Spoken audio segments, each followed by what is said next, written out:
Hello, everyone, and welcome back to the Tastemakers podcast here at We Know Scripted TV. I'm your host, Taran Armstrong, and I am here today, as always, to talk through the latest in the world of TV and film, joined by my illustrious co-host, Grace Leeder. How you doing, Grace? I'm doing well. I like being called illustrious. I don't know if it fits, but I'll take it, Taran. Thank you. Yeah. Yes, we're going to talk about the latest news in the world of TV and film. We're going to talk about some of the new shows and movies that aired and dropped this week. We're going to talk about what's coming soon, and we're going to catch up on some of the biggest things out there right now. That is what we do here, the Tastemakers podcast. And the big thing on the tongues of the lips of the tastes that you're making, the Severance finale for season 2 aired on Thursday. Everyone's talking about it, and it has now officially been renewed for season 3. Not that I think anybody doubted, given that it is now the best performing show in the history of Apple TV. But it's done. Season 2, Grace. What'd you think? Yeah, I liked it a lot. I think it was really good. I think that this, we've talked a little bit all season long about the tone of Severance and whether or not it's working and the amount of just good TV there is out there. And the fact that I feel like Severance was sort of withholding, I feel like it went through a big dramatic tone shift of like, it's not what it was in season 1. And I think that the ending of season 2 I think paid off that tone shift. I think that that sort of I feel like it aligned with what it had been doing in a way that was very satisfying. So I like it quite a bit. I think that it is a really good cliffhanger. We won't spoil it here, but I think it sets up a lot of fun for next season in terms of the storyline that can go. I feel like it's also extremely conversational in the sense that I feel like I was sort of chatting with Josh Wiggler after I'd watched it and been like, oh, I think that ending is going to be polarizing in a way mostly, and I struggled to word it then, but I figured out it now, which is and I've seen this discussion of people being like, I feel this way about the finale, and then other people being like, you're misunderstanding the themes of the show. And it's become this like there's this conversational piece that I can't really say without spoiling the show, so I won't. But I think it's like it's done its job, I think, Severance, in continuing to be a well-made show that also garners a ton of discussion, Taran. Well, I think that I think I'm coming at this from a slightly different perspective. I think that I felt a little let down by season 2. That's okay. I did. And when I say that, like, again, I feel like sometimes giving like the number ratings I give to shows is worth pointing out, because sometimes if I'm taking like the negative viewpoint, it might seem like I didn't like the show. I gave the first season a 9 out of 10. And really a lot of that was carried by the finale, which I thought was just it was basically a perfect episode of television. Yeah. The second season I thought started pretty strong, then really started to slow down at about the halfway mark for me. There was a distinct tone shift in season 2, and it really felt like they were dragging their feet. And I was hoping that the finale would come back and pay it off, and it kind of almost did, but it didn't quite land enough for me to have like gone through as much ringing me around that circle as they did. So I gave the second season a 7 out of 10. Which is still a good show. Oh, it's so good. I think Severance is very fun. There's a lot of good stuff there. There were just some decisions made in season 2 that I thought were questionable. I'm definitely going to continue to watch it and hope that it's sort of. I know that the production for season 2 was very messy, and quite frankly, it kind of feels that way. Yeah, they reshot. They essentially had shot in a bunch of stuff and then decided to like rewrite the show. And I think the idea was like trying to. No, I'm now saying I'm mixing it up with Daredevil. I think Daredevil was the one that like was shot, and then they tried to save all the content. The old and stuff, I think that was the debate within the behind the scenes of Apple and Severance. And I think ultimately like Ben Stiller and company won out in that sense. But it likely does mean that they were more limited in maybe how much time and money they got in the stuff that they decided to reshoot, probably. I will say it does feel to me like they had an idea for season 2 and then changed their minds about halfway through. It does feel like that when you watch. I don't know that that is exactly how it tracked, but it Yeah. does feel like that to me. The thing that keeps sticking out to me, which I think is the best point I've heard in the way that not only is it because okay, let me reset this as my thoughts, which is that I feel like what's interesting about the show is the thing that I think people I think people are feeling like the thing that's missing from season 2 that's in season 1 is this like whimsy, sort of like silly satire of like modern office culture, of the way in which like with like these very serious things that are happening, which like obviously like, you know, the disappearing of this man's wife who passed away, and the fact that she's shown up, like it's very serious thing, but then there's also this like, here's a melon party, and here's, even in the first episode it's like, here's your balloon for being back to work, and like the claymation video and like that sort of stuff. And it's funny because the show is actively sort of criticizing corporate culture. I've said this. I said this. I don't know if it made it into my interview with Jen Tullock, but literally, my work gave us, for having accomplished our quarterly goals, they gave us a glasses cloth, a screener cloth. That's what we got for accomplishing our goals. I was like, I don't know that feels.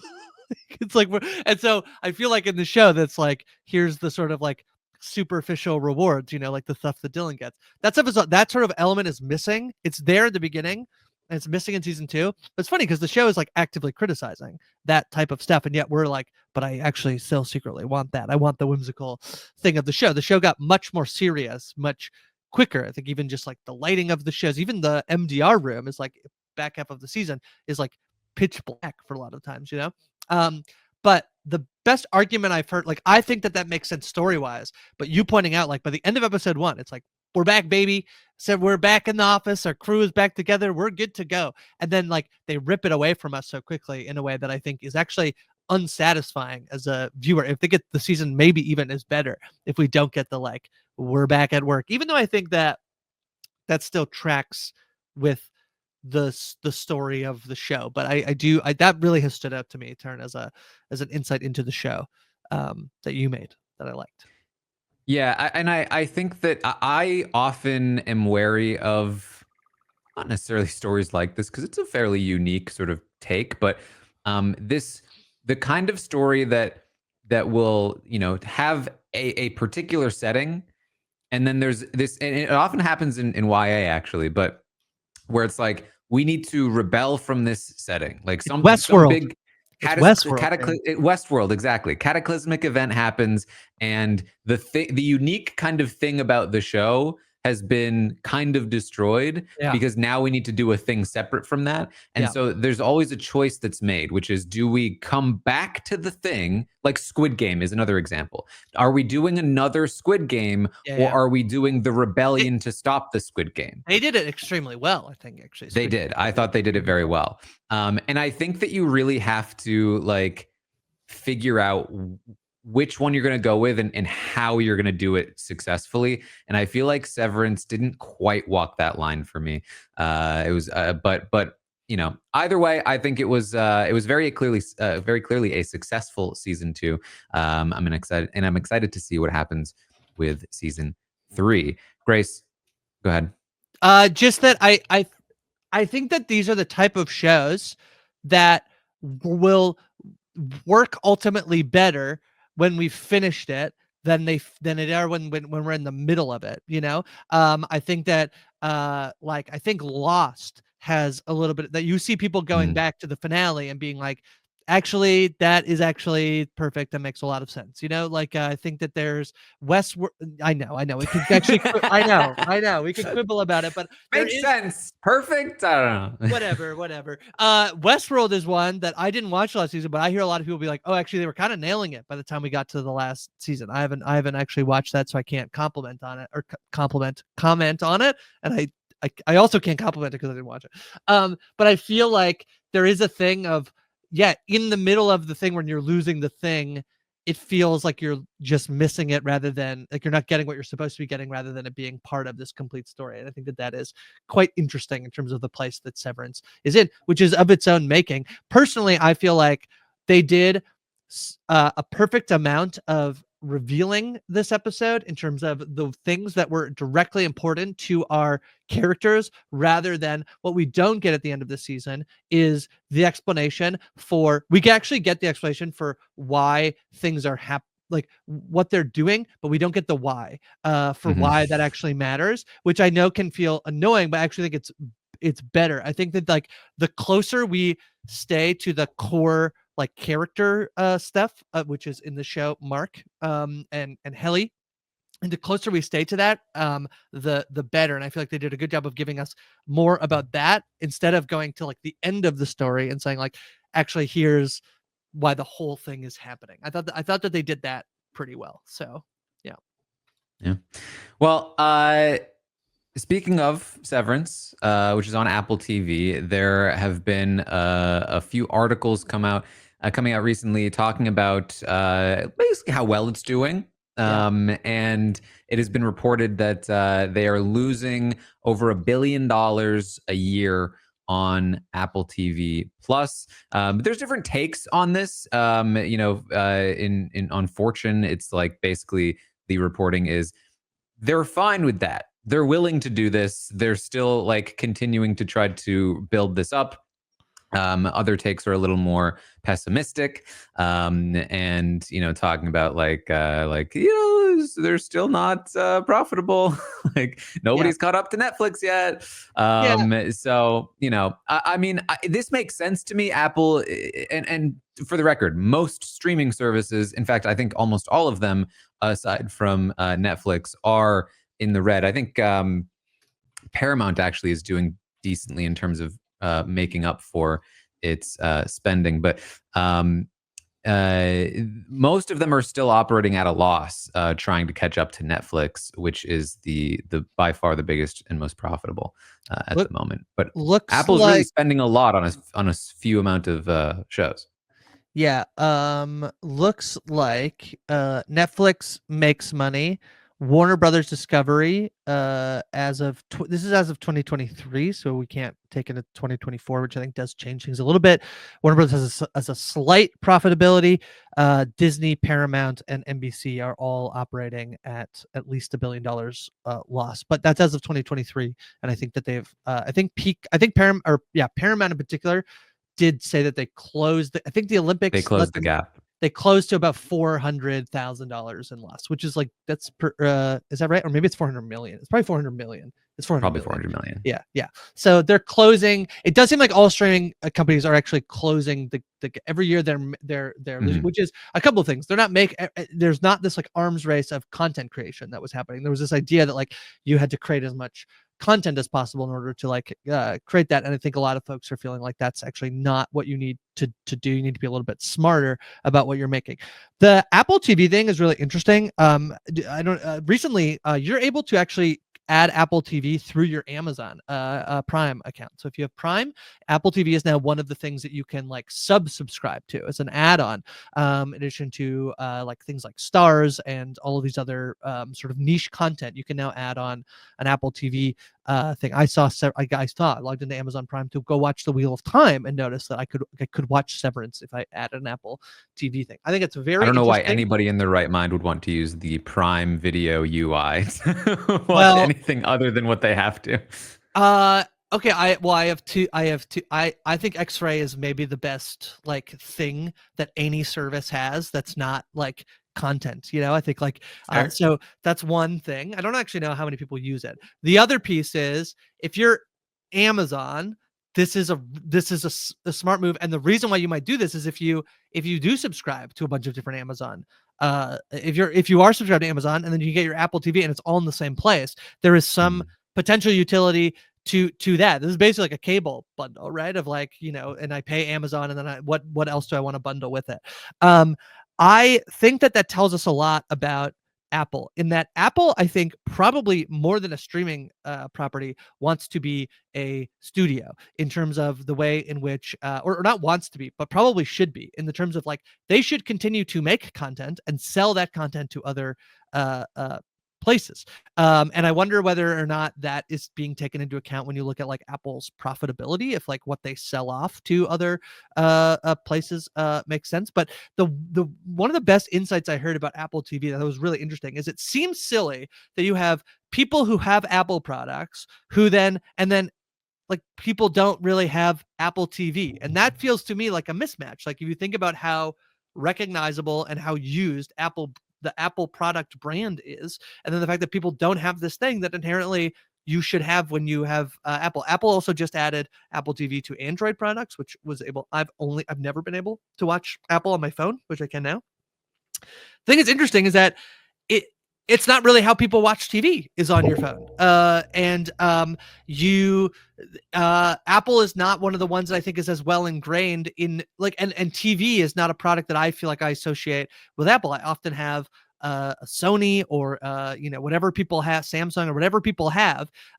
Apple is not as ingratiated into like your smart TV home screen. Like it can be, and it can be one of the things, but it's not quite the same. Netflix has really dominated that space as well. Like when I log onto my thing, I often get like, do you want to keep watching what you're watching on Netflix? I don't get anything from Apple on my on that thing. And so I think that despite me thinking sort of like it makes no sense that Apple is not as well subscribed to as it has been, I think actually if you look at it, it actually does make a lot of sense because Apple is not it's not TV. It's like it's like phone, and I guess laptop. You can say people watch a lot of stuff on their laptop, but I just thought that was sort of an interesting insight that I hadn't thought about before. And it felt like Apple was kind of failing, but I don't know. I don't know if that makes sense, Taran. My rants. I mean, it's always all of this is interesting to me. I think that Apple is also like the biggest company in this space and can definitely afford to lose money more so than most of the others. And if the idea is yes, we're still losing money, but we don't really mind right now, then I think that this is not. I think that Apple will be around for a while. I think that they'll be well. And it's also interesting, they didn't take the Amazon route, which was that like if you're already an Amazon Prime subscriber, you then got Amazon Prime Video. Yeah, true. Apple could have done that with like the various subscriptions that they have via the iPhone, iTunes, whatever, right? I'm probably, showing my age there with the iTunes, but, Apple Music, I think, is the thing nowadays. But they could certainly bundle all of that together in a way, or could have initially to, and maybe they did. I don't even know. That's funny though. It does feel like a streaming platform seems to make more sense in a world where people did use iTunes, but streaming has changed so much as well that like I actually recently used iTunes because in Canada it's extremely hard to find older seasons of Survivor, and I needed to watch a specific season of Survivor, and the only way I was like, I'm just gonna do it without like being on these random sites is I'm gonna get and VPNs and all that. I was like, I'm just gonna buy the season on iTunes. So I own randomly Survivor Cagayan on iTunes. But the other piece of it too is this idea of Apple's brand. And I do feel like people are talking a little bit about it being like, oh, it's like new HBO.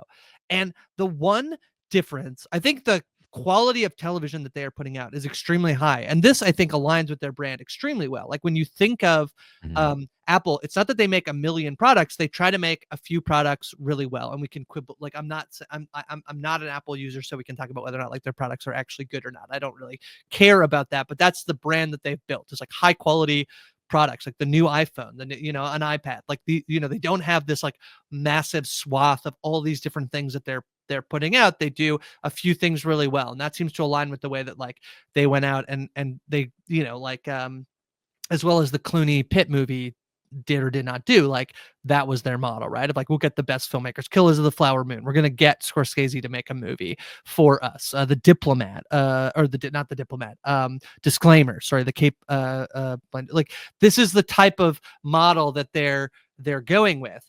That to me makes a lot of sense. But the thing that they don't have going for them is they're not counter programming that with a library of content. And so the thing about Netflix is that I feel like I can like finish something and I am like just as likely to stay on the platform.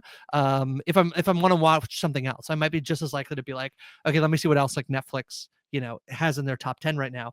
They just don't. Apple just doesn't have that.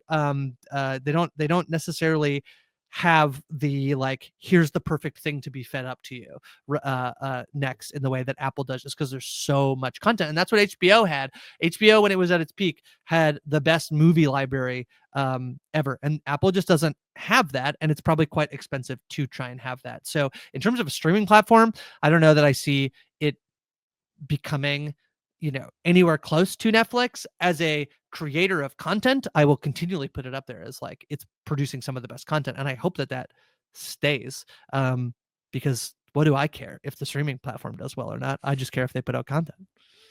Well, this kind of ties into another topic I wanted to bring up, which was first of all, we did the Wheel of Time recap this week for episode 4, and I think we pretty much collectively loved the episode, and it's been the talk of the town, Grace, that everyone is talking about episode 4, the Wheel of Time season 3. Yes. A phenomenal episode of television. I've heard a lot of claims that it's, in fact, Rich, who came on podcast Yep. for the recap, said it is his favorite fantasy television episode of all time. And that's a claim I've heard repeated around the internet. I literally just, when I was checking Reddit just earlier today, I saw a thread that said that the Wheel of Time is the best show on television right now. And these are like, lofty claims for a show that has been derided pretty affirmatively, pretty severely for its runtime in its first 2 seasons at the very least. And so there's a lot of interesting discussion going on about the Wheel of Time right now. From my perspective, I always liked it. I had issues certainly with the end of the first season, but I actually really loved the first season. I loved the second season, and I'm loving the third season. A lot of people will say the first season was bad, the second season was better, the third season is even better. There is a lot of different sort of perspectives on this. There's a lot of anger still toward the show because of how many changes that they've made to the source material, which is its own big conversation. But another conversation about this is, I think, is it worth catching up on if you didn't like what you saw initially? Is it worth like existing? Will it exist? Can it survive this sort of third season? It has not been renewed for a fourth season yet. And I saw an article talking about comparing the Wheel of Time to Rings of Power, two big fantasy Amazon shows, in terms of which one of them draw, or how much revenue they're drawing in general for Amazon. Now, this data comes from Parrot Analytics. They have like a sort of model for determining how much revenue a show might bring in for a streaming service. I can't speak to the validity of these numbers. I do know that I believe that Amazon is listed as a client of Parrot Analytics, which implies that they feel that their data is at least somewhat useful. But I thought this was interesting. So Rings of Power has generated, according to Parrot Analytics, $367 million in subscriber revenue for Prime Video, and the Wheel of Time is just under that with 360 million for Amazon Prime. But you have to also account for the fact that Rings of Power costs about 4 times as much to make, meaning that the Wheel of Time theoretically has made profit for Amazon. I think that the total cost for the Wheel of Time was something like $250 million for the full 3 seasons, and they've made 360 on that, which implies that I think it's doing okay. But I don't know. It's very interesting. The other one that I think, like, the other data point in this would be, I think that there's a reason why Amazon Prime does certain shows, which is that you can then go and buy things related to the show on Amazon. And for my money, Rings of Power is a bigger brand, but is far more confusing potentially in terms of like, what am I going to buy as a result of having watched this show? as a like you could just go and be like, oh, I'm gonna go buy all the Lord of the Rings books, but that's not what it's not what the show is adapting. So whereas it does feel like, I know a fair number of people, myself included in this, who because so I didn't necessarily buy them from Amazon, so this is true, but I went and bought like I bought like 10 books from like based on the Wheel of Time. So I would say there's more content in terms of like books. There's more books, but that we're getting into, like, I'm getting into the weeds. It doesn't really matter. I want There's this other thing too of like, what else is it doing for Amazon as a company that I think is like, I don't have data to examine it, but I'm going to ask the question, which I think is interesting. Yeah. Yeah, I think that's a great point. I think that even just specifically comparing Lord of the Rings and maybe The Hobbit in terms of maybe the Silmarillion is the book that you would buy if you were into the Rings of Power. But those books have sold much more than The Wheel of Time. Granted, The Wheel of Time is a best-selling fantasy series. It's definitely up there. In fact, it might be like number 2 or 3. But converting, like, if you think about it from a like conversion from the show, like, did you buy the book because you watched The Thing? That's where I think like there's maybe a more, but it doesn't.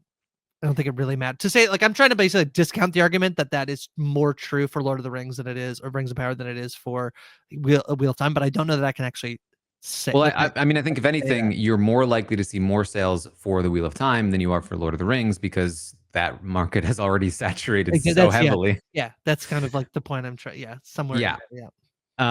So I thought this was an interesting numbers sort of article in terms of how well these shows are doing. I was under the impression that the Wheel of Time was in a lot of trouble. It might still be, but if this data isn't really anywhere close to correct, then it may be doing okay. I don't know how this compares to other streaming shows. I don't have access to all of the data that they have, but interesting stuff. And I think that in general, the conversation around the Wheel of Time right now is very interesting. I think we've kind of been here before with the Wheel of Time, where during the season, it feels like, oh, this is really good. And then the finales have kind of been lackluster, and that has soured discussion on the show as a whole.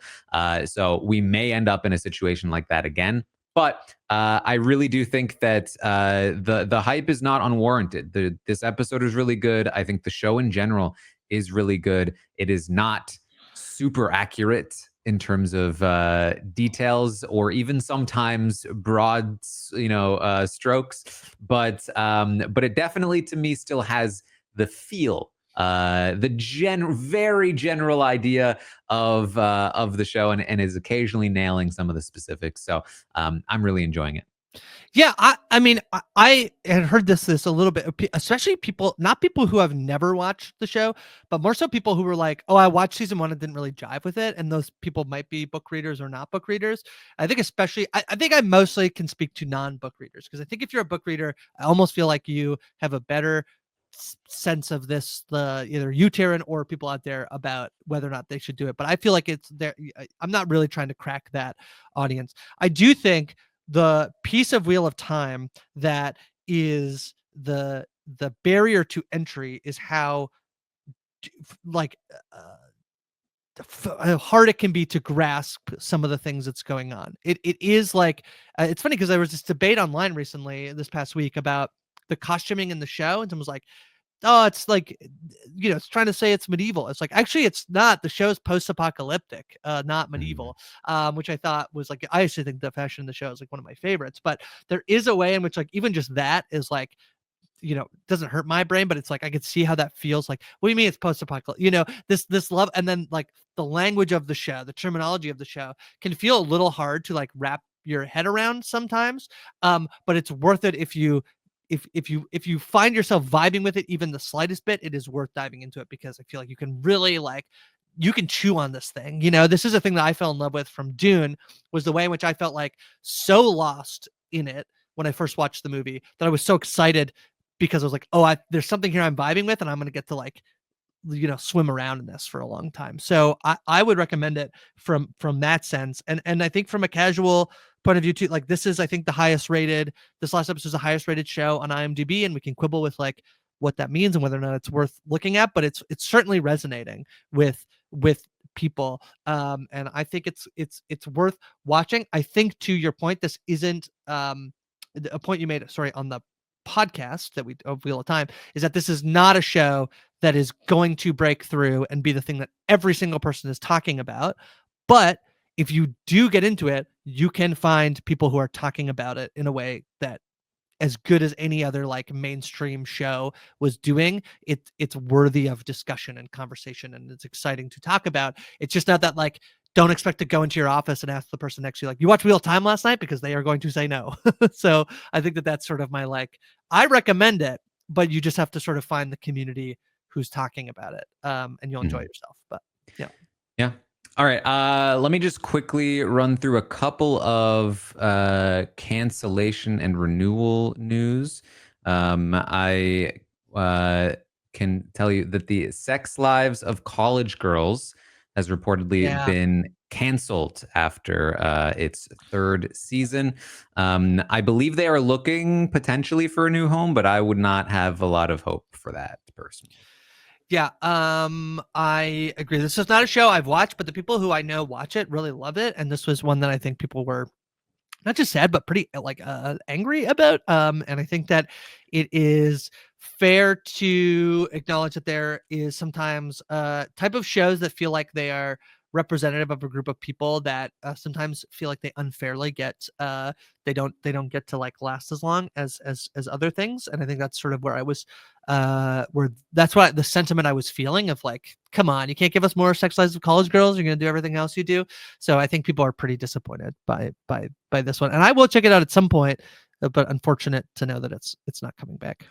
I mean, really, I think kind of goes out on a high note. I think the finale for season 3 was very good, but definitely sort of was looking for more. School Spirits, on the other hand, has been renewed for season 3. So if you got into School Spirits, there's more of that coming. I was not as big a fan of season 2, but it's a fun enough show. Yeah. And then something else I thought was interesting. I don't have a good visual for this one, but Saw 10 came out. How long ago was that actually? 2023, not too long ago. Saw 10 came out, kind of a resurgence for the Saw franchise, Saw X. And there's been some anticipation for Saw 11 because of this. However, there's news that it has been stalled out, not necessarily dead, but not looking great right now. There's some disagreements with, I think, the creatives and the higher ups, that it's potentially not happening anymore, which is I think a shame, because the Saw franchise is definitely a fun one, and they really did hit kind of a new stride there with Saw 10. Yeah, that's sweet. Yeah, people really loved it. I actually still haven't seen Saw 10. The poster really grosses me out. I have to say. And it just, I didn't catch it in theaters at the time, and then it was kind of like, Halloween's gone, and I haven't watched it. I'll watch it at some point, but I'm not a Saw completionist. So that's I haven't seen all of them. I stopped at around like 5, probably. There's a joke in here about how much of it we saw, but I'll just leave it there. There's one renewal and one sort of show ending in it. So Tulsa King, Sylvester Stallone, part of the Taylor Sheridan universe, has been renewed for another season. Haven't watched any of it. People love Taylor Sheridan, like, is one of the like 6 people who just gets to make whatever they want all the time. I'd say personally, I found Tulsa King to be one of his better ones. It's a little more focused to me, but I still stopped after a season. And then Solar Opposites, which is from the Rick and Morty folks, is going to be ending after season 6, I believe. Is that right? So it's renewed but ending is, I think, the news I saw. So yeah. All right. Let's catch up on a couple of quick things. I will mention I did check out Wolf King. Nothing special here. I watched like 4 or 5 episodes of it. It's pretty quick. They're short episodes, but honestly, not really worth, I think, checking out unless you're maybe a child. And then you might like it. All our big child demographic is very excited about that. Like they never mentioned me specifically. I also checked out The Residence. I think I watched 2 episodes, maybe an episode and a half. Grace, I know you watched one as well. Yeah. I felt like there was promise. Yeah. But it felt like it was dragging its feet to me. There are 8 episodes and they're like 40 to 50 minutes each, which is a lot for a comedy, I think. And they also had this weird framing device that, at least in the first 2 episodes, I do not understand the point of, where like the story is being told via a like congressional hearing of some sort or trial. I'm not sure. And I just don't get the point of it. I don't find those scenes funny or interesting or useful in any way. And I think it just pads the runtime, which I thought was the biggest issue the show had in general.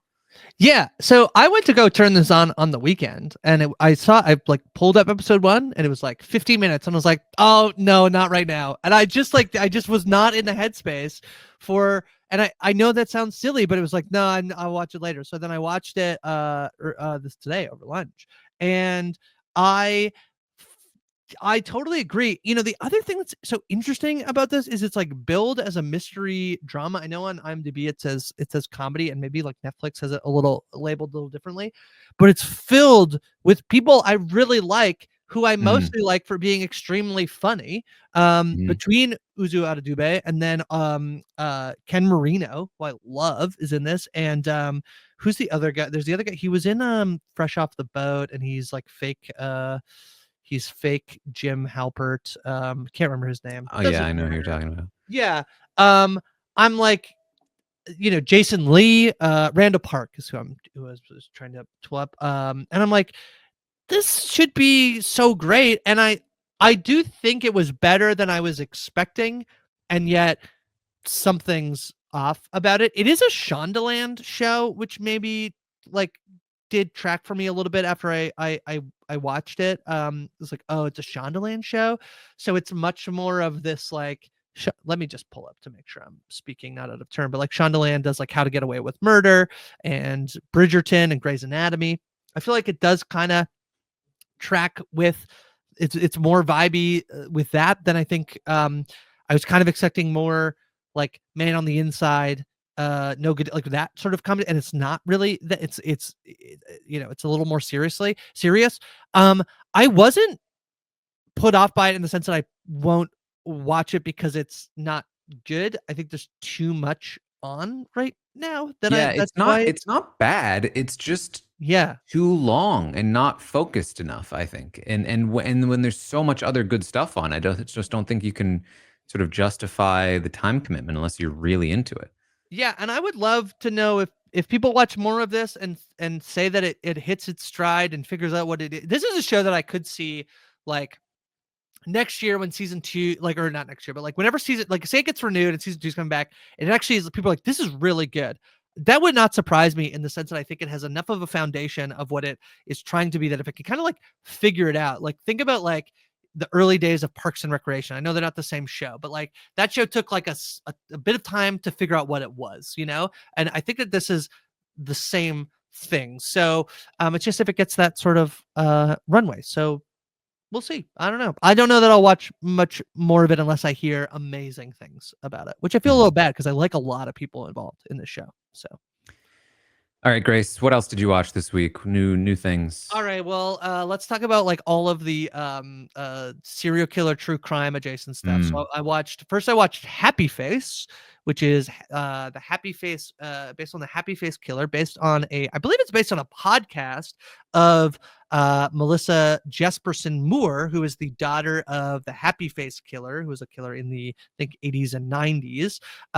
And Dennis Quaid plays the Happy Face killer. This is a show where the premise of it, I guess we didn't really do that with The Residents, but the premise of this is that her dad is a serial killer. She works on basically fake Dr. Phil show called Dr. Greg, and they decide to, for reasons you get into the premiere, sort of cover her and her be on the show in connection as a story, which is based on what actually happened, which is that she, the real Melissa Jesperson, went on the Dr. Phil show. You know what? I thought it was way better than I thought it was going to be. It's another case of I feel there's the next show I'm going to talk about too. I feel the exact same way, which is that it's not bad. I just don't know if it's good enough to break through with everything else that we're going to watch. I do think Dennis Quaid is very good, but I actually think most importantly, Annalee Ashford, who plays Melissa, the main character, is very good.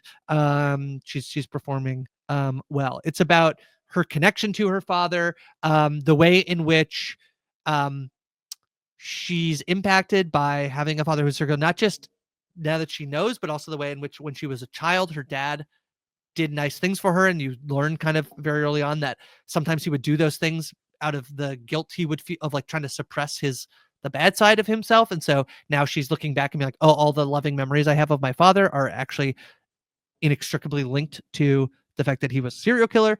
I found it like quite a bit fascinating in the way that I understand why we sort of as a culture can be obsessed with true crime.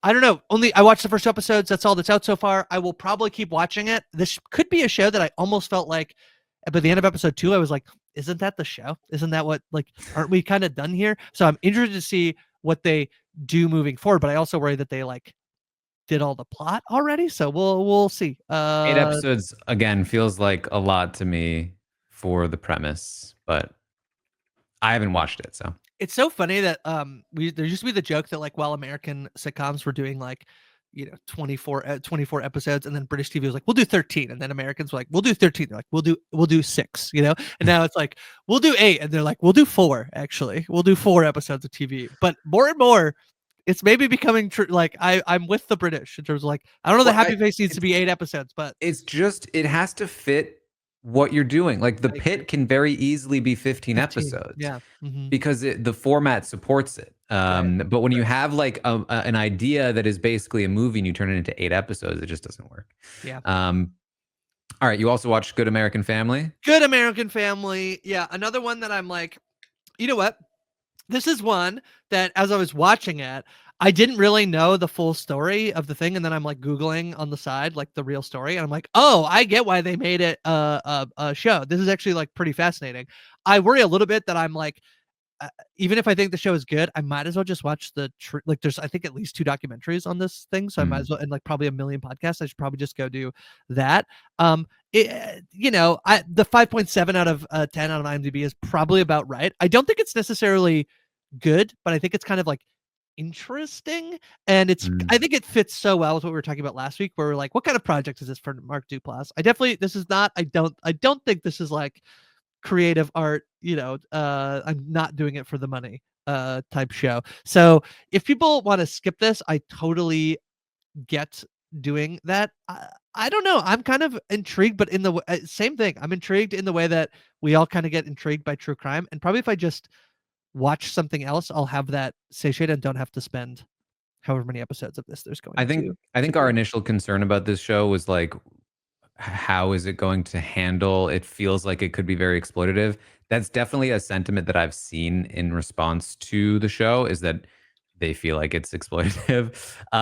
Granted, I don't think the whole thing is out yet, or maybe it is. I'm not sure. No, it's not. I don't think. Let me just. So yeah, I don't think we know like what the end result is, but like for like looking into this situation a little more, it's definitely like it's a touchy kind of situation, I would say.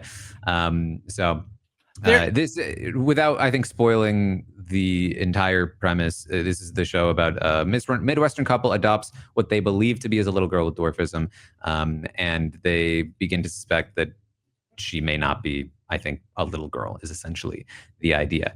But yeah, it's definitely a lot more complicated than that, I think. Every time I hear about this story, it reminds me of a different documentary that I highly recommend people should watch. And do not look up anything about it before you go watch it, because I think when you Google it, it will basically tell you what's going on. But there's a 2012 documentary called The Imposter, and it's incredible. It's so good and fascinating and wild. And every time I'm like thinking about I'm like, oh, I should watch the like, the Curious Case of Natalie Grace or whatever the like documentary of this story is. And then I'm like, oh no, instead I should actually just rewatch The Imposter. So it is very reminiscent of that. Yeah. Yeah. Mm-hmm. All All right. Anything else, Grace, that you watched? I don't think so. I think that's movies. I did go see Movies. new movies. I'll start with having gone to watch the Alto Knights, which is the Robert De Niro plays two characters mob movie by the director who did like Rain Man. This is Barry Wow. Levinson. Yeah, so he's like an Yeah. acclaimed filmmaker. Like this movie, I tend to agree that it's kind of like a mob movie that's kind of doing nothing new. And if here's the thing, they shouldn't have had Robert De Niro play two characters, but also if he doesn't play two characters, there's like literally nothing in this movie that I feel like is worth going to watch. It's kind of like I'm like kind of as they're doing it, like, oh, how'd they do this scene where it's like the two of them in the same scene, but it really like also pulls you out of it like extremely to be like, whatever. It does feel like they probably wanted the other guy to be played by like Joe Pesci and he just couldn't do it or didn't want to, and he's like fully retired, and so they're like, Rob, do you want to do both roles? And he does, which is interesting. But this is another example. It's completely based on a true story, and the whole time I just was like, I probably should just read the Wikipedia page. It's probably more interesting than this movie, and it's just too long. It's 2 hours, over 2 hours, so it's just too long. But it's every gangster movie you've ever seen. Surprise! It's dangerous to be the head of the mob. Surprise. Yeah. All right. What else did you watch? A movie that I watched that it did not come out this week, but I did finally watch Novocaine, and boy, this movie is I liked it a lot. It's sort of like in my like, I'll give it like 4 out of 10 or 3 or 4 out of 5, sorry, or that sort of rating. It is gnarly, Taran. It's like the stunt work is wild, and I didn't really know anything about this movie even though it had been out for a week, and I recommend that because when sort of like you figure out what the thing of the movie is, it's pretty fun. But it is gross. Like the stunt work is gross. I just spotted on the poster that underneath where it says Novocaine, it says numbing soon. Numbing Sin, very good. Yeah. Yeah. It's fun. I think Jack Quaid is kind of like he's good. He's like by far the best part of this movie. So I think he's really good, and it was very fun. I thought this was fun to go see. And in the second week, I mean, like anecdotally, it didn't like Snow White, I think, won the box office, but I felt my theater was like pretty well packed for like a week 2 run of Novocaine. So I feel like this movie could have a bit of legs. So I like it. It's good. Watch Novocaine. You can probably wait for it to be streaming, but you should watch it. Well, let's just briefly mention Snow White, which is not faring well in the. That's a fake rating though on IMDb. Taran's pointing out the 2 point. That's an inflated. The thing I've heard is that it's not as bad as everyone says it is. It's still not good. That's the yeah. Zegler apparently is quite incredible, and that's it. I believe the box office wise, it is. I think it got like some 40-something million domestic, but Yeah. I think it did not. It failed to beat Dumbo in its opening weekend, which is a pretty bad sign for a Disney. The bad sign is classic. that they like kind of keep like I feel like okay, we can talk about one. There was this whole there's 2 things about this movie that are like completely outside the movie, which is one, there was 3. There is kind of 3, I guess. Well, let me see if we're on that, because maybe there's 4. Okay. If I'm now thinking the first one is like, you casted someone who's not white to be Snow White. She looks so much like Snow White. Who cares? She's an amazing singer. Also, who cares? The look is phenomenal. I think. Yeah. I know. Okay, so whatever. Then there's this like, like we're actually doing like Israel versus Palestine within the framing of the movie. Like there was that sort of controversy. And Gal Gadot Gal Gadot, who's like been in the Israeli, like the IDF, like, and then Zegler's come out with the pro-Palestinian stuff, and like people are like, oh my god, and it's like, whatever. And then there is the dwarf, like the 7 dwarfs stuff as well, where they were like originally going to be cast as people. Then Peter Dinklage came out and was like, you shouldn't. You're setting us back. They like CGI the dwarves, and then like some little people come out and be like, actually, Peter Dinklage is not speaking for us, because like actually you're taking away a bunch of roles where we'd be in a movie, and it's like all complicated. And I feel like Disney was just like, whatever, just put it out, just like get it out and do it, and we won't talk about it ever again. They canceled one of the red carpet premieres, and just like I think we're just like, whatever, we're just gonna wash our hands of it. Don't worry. Which I feel like is kind of the wrong. I think like this movie, like the one piece of it is that like kids, I don't think have none of my nieces, and this is completely anecdotal, have any attachment to Snow White, at all. Even if they do have some connection to like Disney princesses and old and like older ones as well, not just like, Elsa, but it doesn't have as much of the I kind of get why the other live action stuff has done better in terms of like Aladdin and Lion King, which are kind of the ones that did really well. Both have a thing about them that you're like, oh, I can see where this is gonna work. Like it's gonna work as opposed to like such a classic traditional like Snow White. I feel like is.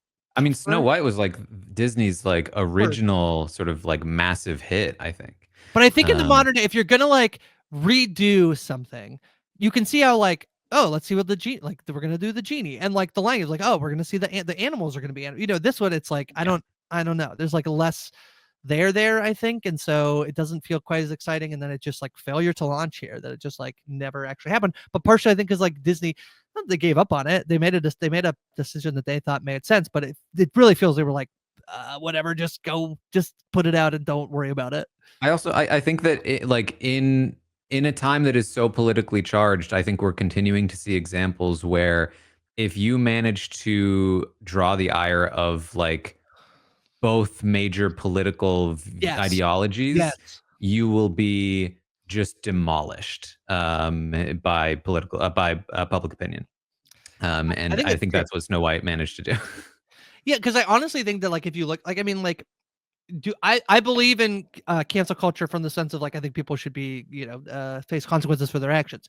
In actual fact, does it actually happen? No, I do not think it actually happens. And so therefore, if you do have one, if you're like kind of like canceled by one side, I think you're right. You can like ride the wave of like, let's just get this movie, like let's just go full force with this movie and like forget about it. The fact that it was like from all sides, they were like any PR thing that they could do about this movie is like you're not sure you can trust that you're gonna get like, I think that's why they canceled the red carpet, right? It's like we don't know what anybody is going to ask, and it could be on like the 7 different things that seem to be like controversial about this movie. So funny that that's Snow White though is the one.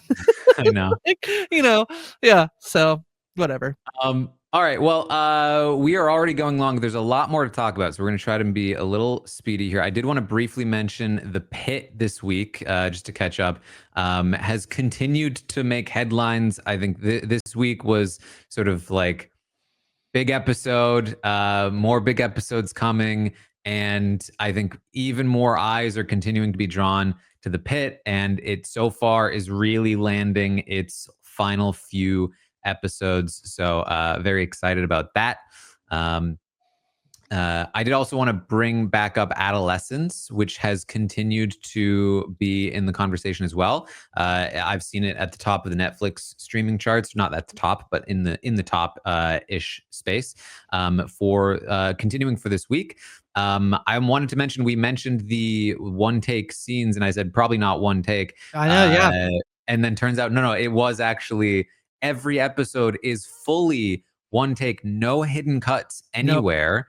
Nope. The one that I saw, is like apparently an old school editing trick of like false window, and you CGI the window in afterwards. They added in a window, but it was still a one continuous shot. They did multiple attempts with the different episodes, but it's fully a like 60-minute play performance essentially.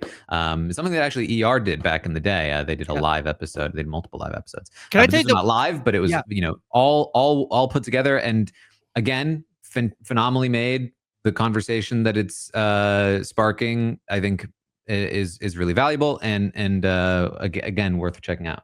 Yeah, that's my exact point, Taran. So I'm glad you didn't let me interrupt you there. Which is that the thing of the one take is like there are these things where now the actors are in interviews being like, oh yeah, and I like that wasn't supposed to happen. There's a line where in episode 3, the psychologist says the wrong social media, like I can't remember which one, and the kid sort of reacts to it, and there's another one where he yawns and she goes, oh, am I boring you? And you can see that he smiles in a way that works perfectly in the episode, but he's like, I was not supposed to yawn, and it caught me off guard, and I laughed in response to thinking we were maybe going to end the take because I messed up, and we didn't, and it got kept in, and like that type of like the show, like the amount of like TikToks I've seen of people being like, here's how they did this shot, and then them going through like the drone shot and like them like all the behind the scenes stuff that they've done. The drone shot is wild to me. It is wild.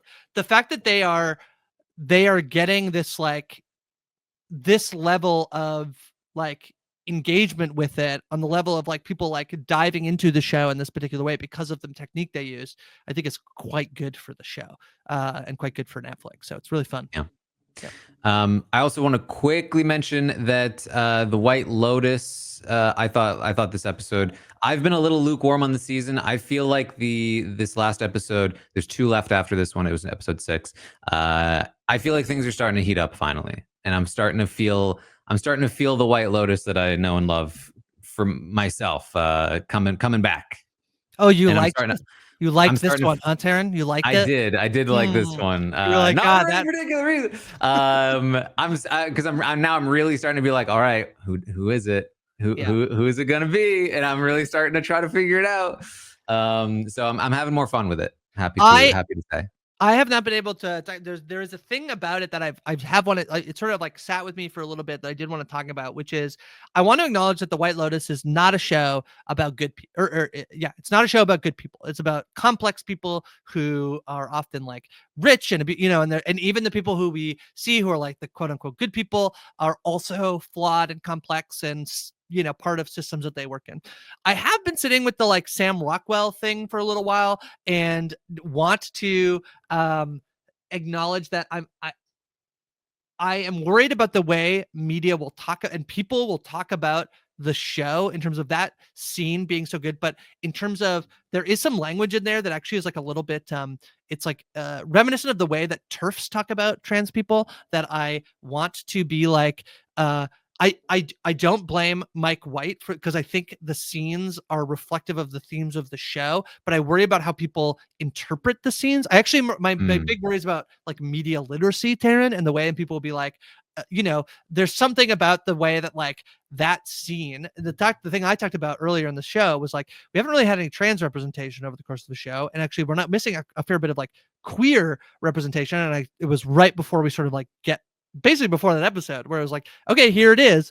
I worry a little bit about the way in which like that's being perceived as trans representation, even if it's probably not trans representation. And it's actually more about identity. And I like, again, I'm like, I want to be very complex. Can I try to sort of see if I'm picking up what you're putting down? Basically, we have this scene. It's a pretty shocking scene. Yes. The way that Sam Rockwell's character is talking about this stuff is not very tactful, not very like not a very good way to explain these things, and you're probably using language that is not super appropriate. But in the context of his character and what they're talking about, probably makes sense. Yes. But if you don't know a lot about it to begin with, or you're not super like, sympathetic or empathetic toward that sort of thing, then you might look at that scene and be like, that's so funny. Like, oh, that's a great way to talk about it. Right. And I frame that all with knowing like, within the scene, I think the context makes a lot of sense. He's actually not saying he's trans. He's talking about figuring out his identity. And then the other piece is that like, within the world of the show, these people aren't good. They're not good. They're not supposed to be people you're supposed to like look to be like, and I want to be like that person, So like, it's okay. It's okay for those people to be a flawed queer person or, whatever. So I think it's very interesting. And but I'm very excited to see where the show goes. Cause I would agree with you that it is ramping up. It's lots happening on the show. Mike White's doing a lot. Yeah. All right. Anything else to catch up on before we get into upcoming? No, I don't think so. We can do upcoming. All right. So we have a few new shows coming out this week. There's one that's interesting that I didn't realize was coming out soon until recently. This is it. There's one called Side Quest, which is it looks to be a spin-off of the show Mythic Quest that is purely like basically how Mythic Quest works is that it's a show about like a video game developer company, and it's a comedy, like workplace kind of comedy, and it's Rob McElhenney and Charlotte McDowell. It's a pretty good show, but once per season they have like an episode that is a standalone episode that is separate from the main characters generally, and it's usually the best episode of the season, and it's kind of, I think, like part of why Mythic Quest has taken off in the way that it did. And so I believe this side quest show is basically like, here's 4 episodes of just that, of just like some side stories in this world. So I'm curious to see how it is, but interesting concept. And so I kind of fell off Mythic Quest. I need to catch back up because I really like it. It's just a show that I feel like I forget about often. And Exact same. I forgot about it and then caught up recently. Yeah, but side quest sounds fun. Yeah. There's another one coming soon. This is, I believe, also Apple TV. It's The Studio. This is, I think, probably the biggest show coming out this week. I agree. Lots of big names here, as you can see. And it is it's a comedy. It almost sort of seems to me like what was it? Not the industry, was it? The industry? The franchise. Yeah. It sort of seems like takes itself a little more seriously, but it's still a comedy version of the franchise to me, where it's about like a Hollywood studio making movies and stuff and being all funny. The cast looks amazing. I mean, Seth Rogen, Catherine O'Hara, Catherine Hahn, Ike Barinholtz, and then Chase Sue Wonders are the main cast. Today, I mean, if you do or don't want to know, it's up to you. I won't say it. They announced a litany of guest stars on the show, and it's a humongous list. That's kind of, I think, part of the premise of the show. Yeah, okay. Well, it's on the screen. Zac Efron, Anthony Mackie, Bryan Cranston, Ice Cube, Zoe Kravitz, Paul Dano, Quinn Brunson. Like a huge guest list, I think will be part of the fun of the show. Is all the guest appearances that we will get over the course of the season. So looks fun. I've heard good things about this. I wouldn't take the IMDb rating too seriously. I don't think it's even out yet. So I expect that to change, but we'll see. All right, another one that I saw, Mid-Century Modern is coming to Hulu. This is a sitcom from the creators of Will and Grace, and it's got Matt Bomer, Nathan Lane, and Nathan Lee Graham as its stars. And it's after an unexpected death, 3 best friends, gay gentlemen of a certain age, decide to spend their golden years living together. Classic little like sitcom scenario. Yeah, I'm excited for these. Feels very old school, which makes sense. Creators of Will and Grace. Hulu as well, I think, like has been doing a couple of these like sort of that type of comedy show. So we'll see. Yeah, I'll watch a bit of this as long as the runtime's fine. Yeah, exactly. And then one more that I saw, Mobland, is coming. This is starring Tom Hardy, Helen Mirren, and Pierce Brosnan. Powers ups or grabs as 2 warring crime families clash in a battle that threatens to topple empires.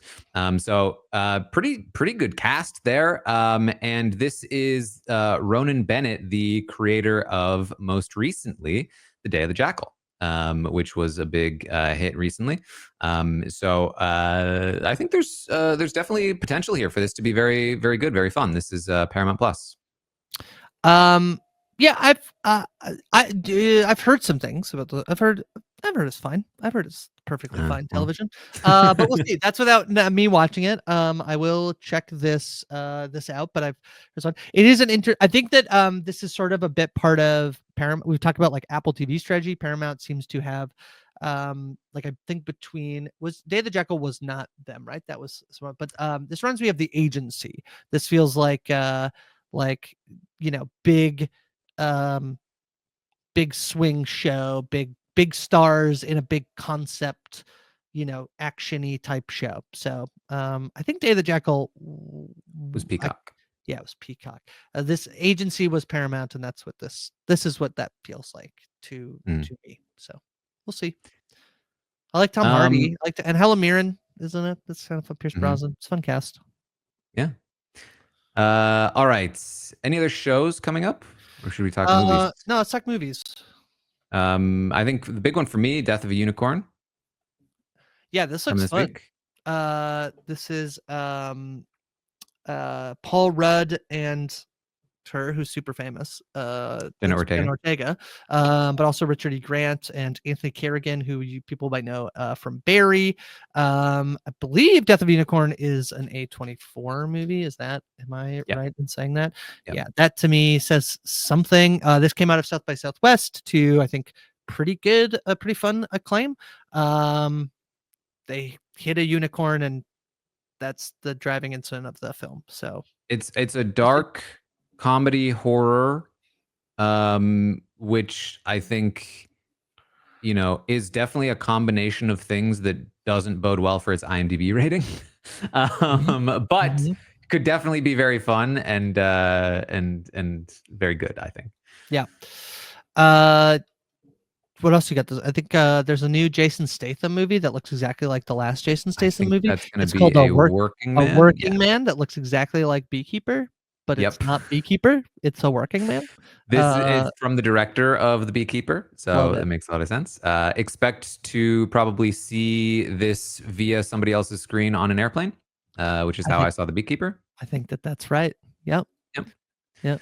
Um, Uh, yep. there's also The Woman in the Yard. Yeah, I keep seeing the Um, trailer for this one. I don't know much about the cast. Looks it's so Blumhouse, from the producers of Megan, drama, horror, thriller. It's Daniel Um, Deadwyler, though. I think it's like that reason enough for me to probably go see it. That Daniel Deadwyler is in the movie. I think that's like mm, my takeaway from here. who knows? Who Yep. knows? Don't let her in, it says.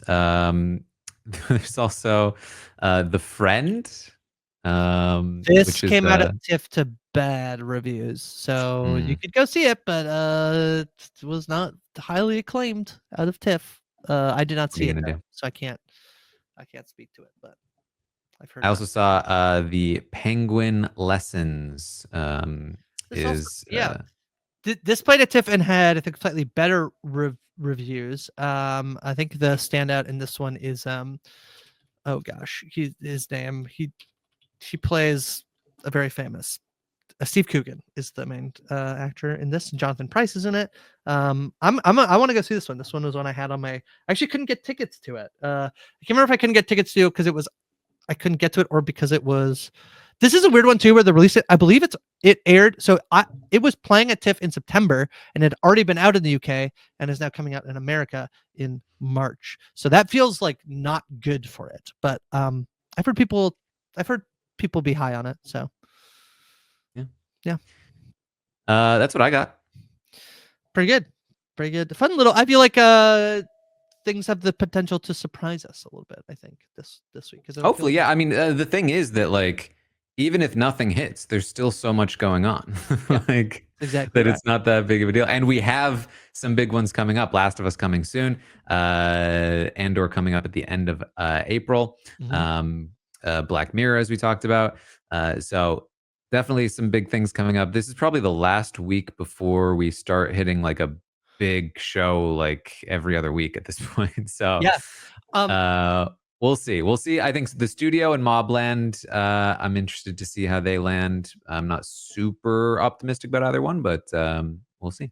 the studio, for what it's worth, has a 98% score on Rotten Tomatoes of just critics who watched it. So, as opposed to that, like IMDb rating, I think that Mm. is something to note. Um, the other thing I wanted to mention, somebody asked us a little while ago of like, I'm surprised the Pit isn't being covered weekly here on We Know Scripted TV. I think it's a show that surprised us a little bit of like, it was kind of on our radar, like at We Know Scripted TV, but not enough that we were like, oh, we're going to cover it every week. And it sometimes happens. And there's a chance that like in the future, if a show like that hits and people want more coverage, we will not promise more coverage on obviously every show that is out. We're doing our best. We're being a little, choosy about what we're doing and what we have capacity for.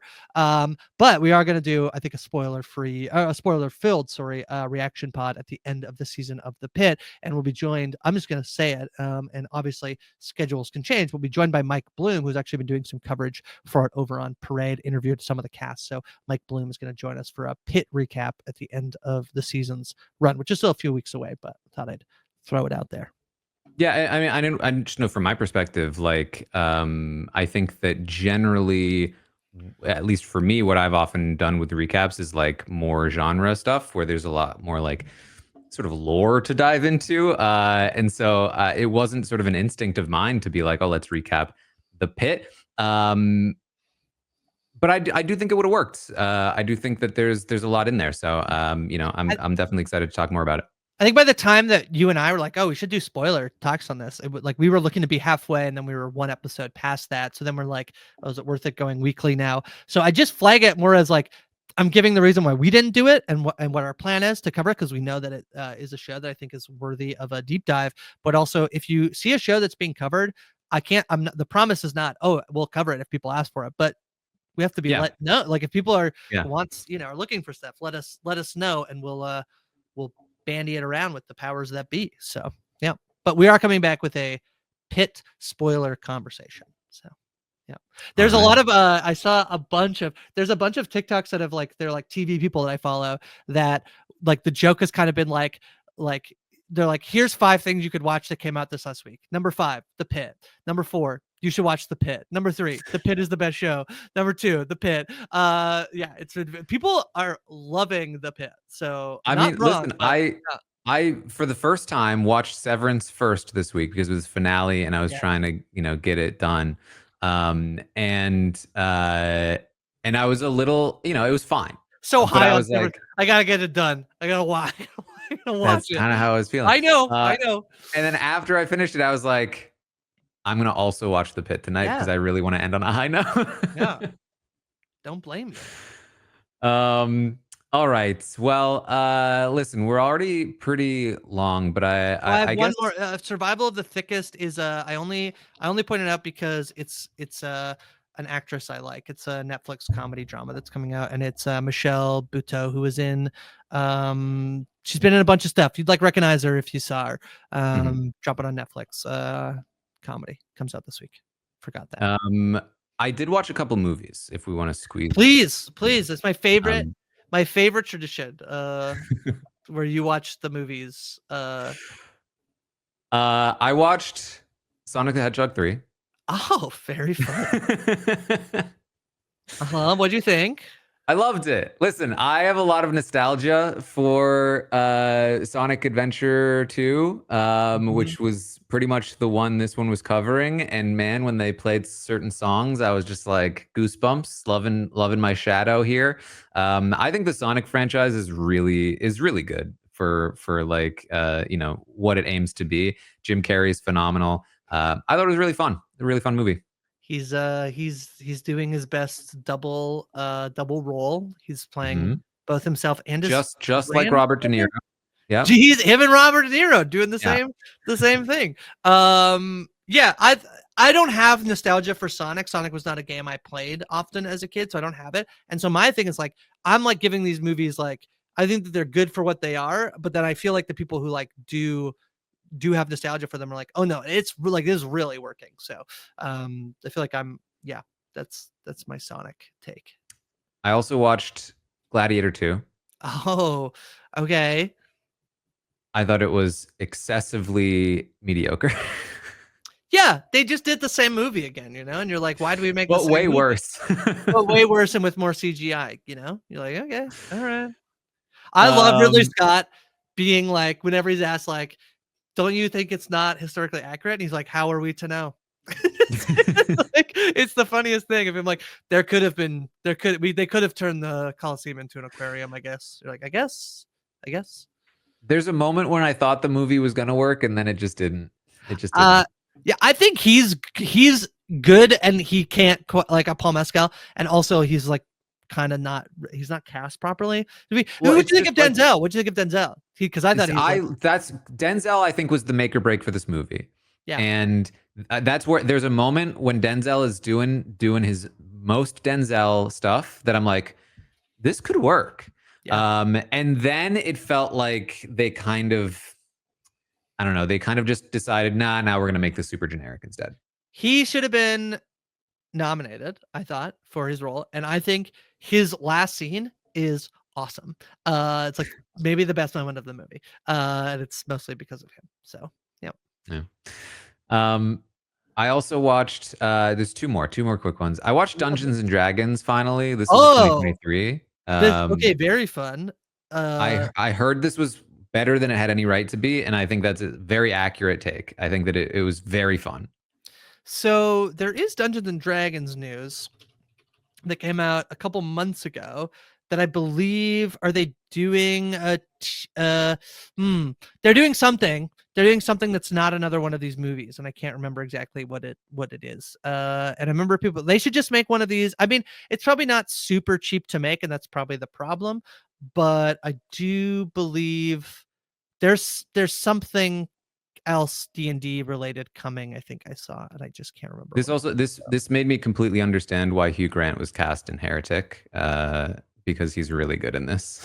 Okay, apparently, yes, I agree with that. So apparently in January 2023, it was a spin-off TV from the movie was given a straight to series order from Paramount Plus.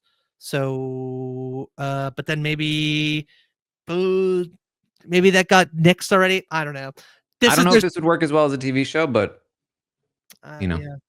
I mean, if you're looking for a DVD or a D&D void to fill, I feel like people could be checking out the animated Critical Role series and be you could be your D&D fix. But yeah, it was so fun. I think Justice for Jonathan. I think I want a Jonathan spinoff movie.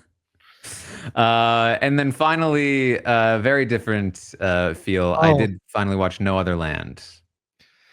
Okay, that's tense. It's heavy. It's a tough watch, but definitely it was interesting watching this after seeing the speech at the Oscars. I think I would have sort of had a totally different, not totally different, but like it would have been a different experience not to have seen that first. The dynamic between the two the two creators or writer is I think really good. It's really powerful. The fact that it all happened before everything happened, not everything happened, that's like such a best way to speak about this conflict that's happening for years, but before October 6th. And it's just really powerful, and it's Oscar winning, I think, well deserved. It's a really powerful film. Yeah. All right. The one new movie I didn't watch, I'll try to watch for next week, is there's this Sadie Sink movie called Odessa that I didn't watch. Apparently Sadie Sink is very good in it. But I'm going to check that out this week as well. Taran, I forgot to mention that. Right. If anybody watched it, let me know. I'm interested. Odessa. All right. Well, packed episode of the Tastemakers, but we will be back, of course, next week to talk through all of the new things. And there's a bunch of movies, there's a bunch of shows. So make sure you tune in next week as we will talk about all of them. And I think that's about it. Make sure you're subscribed to the We Know Scripted TV feed. Make sure you watch along on the YouTube video if you want to see the visuals here. And check out all the other stuff we got going on, the Wheel of Time recaps and all that good stuff. Anything else to plug, Grace? Nope, that's it. All right. Well, thank you all so much for joining us here today, and we will see all of you next time.